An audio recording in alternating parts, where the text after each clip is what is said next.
Welcome everyone back to the Crimson 15 podcast. I'm your host, Crimson Sin. And 15 PCA. Native 454. Be sure to check us out over on Twitter at C15 Podcast. So the Game Awards happened and they were stupid. We're not going to even talk about that. No. But we talk about the game trailers they showed during it. And one of them I thought looked really, really good was the Outer Worlds. It's being made by Obsidian. And they made it very clear that they're the ones who did Fallout Vegas and the original creators of Fallout Vegas, They yeah. out Bethesda in this one. This one actually looks like a ton of fun. Futuristic, still has that cowboy look. It kind of like Borderlands, kind of like Fallout Vegas had a baby. And then had In the future. hopefully maybe even the skill tree as in Skyrim. And look, the trailer was it looks like the scientist guy looks like freaking Rick from Rick and Morty, but I know. Yeah. it has that feel. You're just like this But way nameless more toned down, though. you're this nameless survivor, and now you have to go fix everything, just like in all these kinds of games. It looks good though. I like the.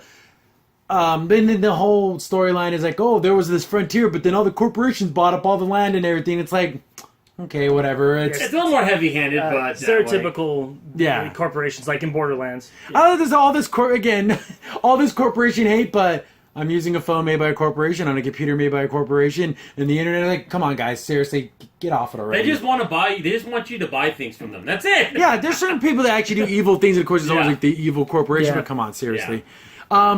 But overall, I thought this was one of the better games that they showed off during the game trailer awards show because I wanted to jump into it and start playing this because just because out of all the Fallout games, I think the last great one was Vegas, New Vegas, because it felt like a traditional Fallout game and not like simplified. Mm-hmm. Because this was a couple days later, they PC Gamer magazine had an article where they actually played a bunch of the games of the game and. This is the stuff that they're saying what was in the game. I'll have a link to the article in the description. Well, beyond 2019, Unreal Engine 4 game, your protagonist doesn't have a voice.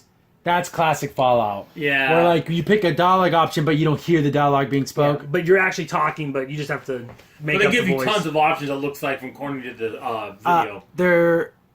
There's a special class of science weapons that will have special ridiculous effects like a shrink ray. So they're going to have some of the silly stuff. That was like in some of the Fallout games. Yeah, or even like in 1950s sci-fi, Yeah, like the Ray Shrink gun. Ray, and then you might get one that makes you super strong. And There are stuff. full character creator that is in first person only.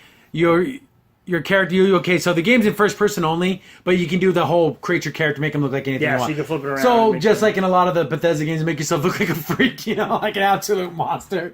But like, yeah, that's fun. That's always a fun thing to do. I always like playing games in third person, but first person's fine. Third person's for idiots. These original games, first person, I think is because you're playing it from your perspective. If I had a choice between the two, I'm picking first person. You know what? Because I play games that can have either both. It's really hard for me to play in third person. I like that. The problem with third person is you can cheat and look around corners. I hate that. yeah. It feels like you're cheating. I don't know. Because I want it Well, to be you're me. disembodied at that point. You're not really... Yeah, but you can still see around the things. corners. There's a thing. You're going to have companions in the game. Your companion doesn't have a separate inventory. Taking companions just gives you more inventory space on yourself. Thank you. I know that's less realistic. It just makes it easier on the player. So you're not having to walk up to your companion. Here, you hold this, you hold this. It just makes your inventory For bigger. someone that's playing Fallout 4 enough the first time, that gets annoying. Yeah. And especially like now, if you have Dogmeat, he just goes off, and you're like, Where the hell are you? "Where are you? I need to give you stuff. I'm getting over encumbered again." If companion really dislikes the decisions you make, they'll leave and go back to your ship. You can persuade them to see things your way. So, unlike most games, you can go around being like this evil person, and like your companion just like, oh, that was bad, but doesn't ever do anything. This one, Exactly. your companion can like just leave. Oh, that's Yeah, cool. yeah, That's like- a good option. I You always get more play a good. riches. I always play a good guy. Yeah, but what again though? What if you have someone that's like kind of more on the barbaric side, and you keep doing good choices? You're like, I don't want to do Well, this. but here's another thing that's stupid. In all these games, they always give you that crappy option where you do this or this, and they're both bad. They're just bad in different ways. Yeah. Or there's All the yeah. shades of gray. Yeah. Is what it is, yeah. It's like in Mass Effect, one of the choices that you had to make was save a military base or save a bunch of homes from people.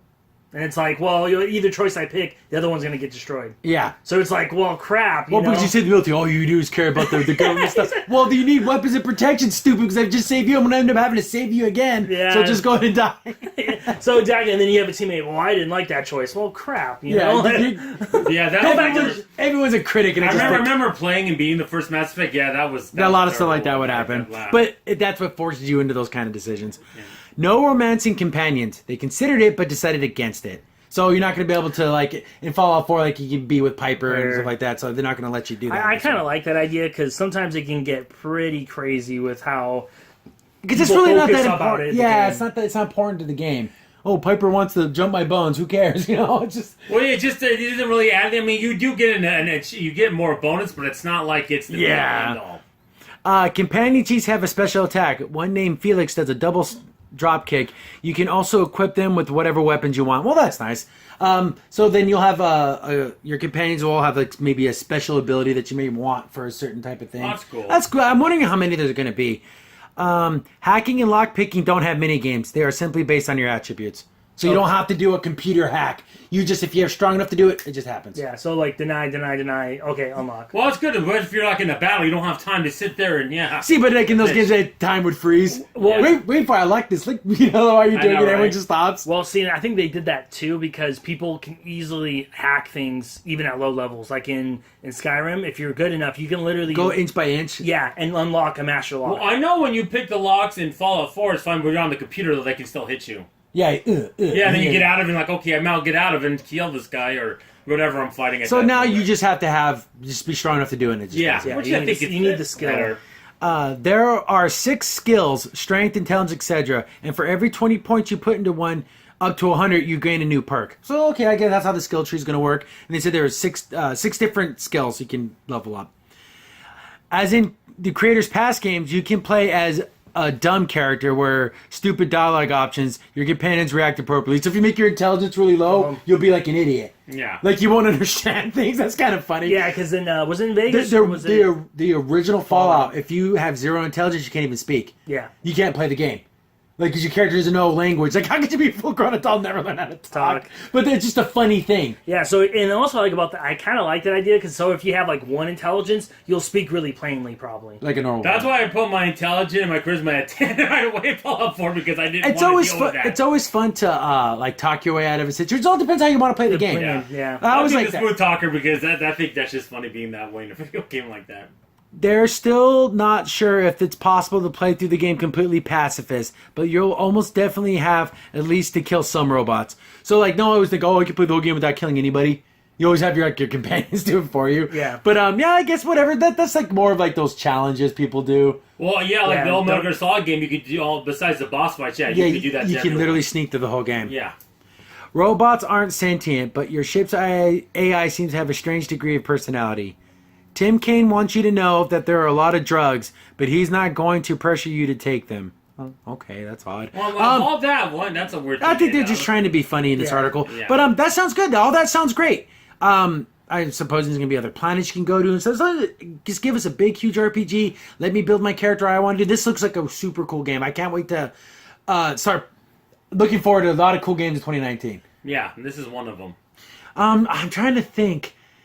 They didn't mention any type of multiplayer, which I hope there isn't. Just let it be a cool single-player experience. I don't need to play with other Yeah, people. because we're seeing how that's playing out right now in Fallout 76. Yeah, we don't- It's we not don't doing need good. a- See, if there's going to be multiplayer, I want it to be like, oh, there's a special mission that you can do and other people can jump into that mission.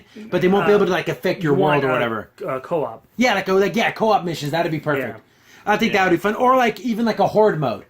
You know, like how they did Yeah, in Gears of War, like how they did in Mass Effect, where it's just like a multiplayer kind of little mini arena Middle thing. arena, yeah, and you So have to survive. Yeah, and it's just like a thing where you can get bonuses, but they'll make that a part of the actual game. No. They also talked about how they're not going to be using. This is a quote from the article. This isn't an RPG combat with dice rolls governing whenever your perfectly aimed shots hit or miss. No, some of these older RPGs where it was a headshot, but it was like 5 damage. This one, it's actually using FPS mechanics where if it's a headshot, it's a headshot. Yeah. Even if you're a million feet away or right up in their So face. if you're good at first-person shooters, then you'll Yeah. be able to hit people. That's Unlike good. in other games where it was, if you weren't good at the skill, you couldn't hit them. But it just seems like everything's is dystopia now. That's the only complaint they have about all these games coming out now. Everything is post-apocalyptic. It's all, the future's terrible and everything. That's most of The these thing games. I like about this one's a little more whimsical. Yeah, a little more- Which helps. Like how Borderlands, it's a crap Yeah, world, but it's so yeah. funny and weird it doesn't matter. It doesn't bother you as much. It's not like so dark and heavy in its own. it's almost- I think it's helping it. It's almost like if you walked into one of the Cowboy Space bars, you can get like a Winchester with the laser scope on it and go have fun. Yeah. Yeah. Yeah. And again, another quote here, which I think is perfect. The Outer Worlds looks like exactly the game anyone disappointed with Fallout 76's multiplayer focus will want to play. Exactly. They made this game is for me. Because when I saw that, I'm like, I don't want to touch Fallout 76. I don't care. And this looks like, oh, I wanted this instead. So this is like a Fallout game without it having the title. Yeah. But Obsidian does great work, and I'm glad Microsoft bought them. But this is going to be a multi-platform game. Oh, So this was cool. being made before I guess the acquisition or whatever. So yeah, this is going to probably be right up there with probably early, definitely my top 3 games I want to play next year. Fallout in space. Yeah, basically. And I even like, and then the thing is, like, when you saw the corporation animal, it's a little bit more heavier, as you could tell by the trailer so far. It seems like it's going to be more so than Fallout. But I wonder if you could, but how they always do these games, you could probably even side with the corporations. Yeah. But I'm sure they're you gonna could have even that. side with what. There's multiple ones. So I'm wondering if you're gonna be able to like. You know what I wouldn't mind? They should have like really a lot of multiple factions. I think Yeah, that'd be really like a cool. ton. Like have the corporations, have the mutant freak people, have the regular people, maybe even have some weird like hippie green Yeah. people. They're like, we want everyone off the planet, and like, okay, I want to join them. That's so funny about that too, is because this looks like it's so funny. As soon as it's in, no matter where it's frontier, it always turns to like the Wild West. It's no matter where it's at, when it's a new unexplored area or it's not that inhabitable, it just has that feeling of that.